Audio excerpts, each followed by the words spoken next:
Natal dan Tahun Baru, harga sejumlah barang kebutuhan rumah tangga di Kabupaten Aceh Jaya tidak mengalami kenaikan. Ya, saat ini sejumlah barang sembako yang dijual oleh para pedagang di daerah tersebut masih stabil.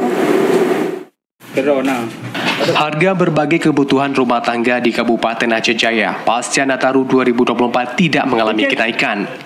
Untuk saat ini, selain harga berbagai barang sembako stabil, untuk stok barang masih aman dan lancar dari pihak penyalur.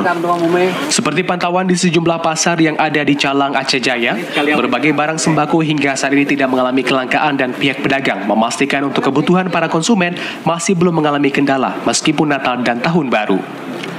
Seperti untuk harga cabai merah, cabai keriting, dan cabai hijau, para pedagang masih menjual dengan harga normal dan tidak mengalami kenaikan.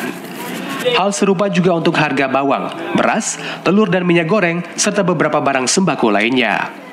Salah seorang pedagang, Taufik, menyampaikan, untuk stok barang sembako dalam seminggu terakhir hingga 1 minggu ke depan masih tersedia dan lancar, sehingga para konsumen tidak perlu khawatir terhadap kenaikan barang pasca Natal dan Tahun Baru 2024.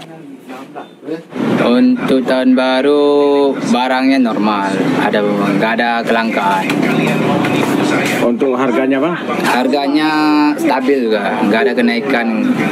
Cabai, bawang, barangnya ada, mungkin dari penyalurnya ada, nggak ada terkendala.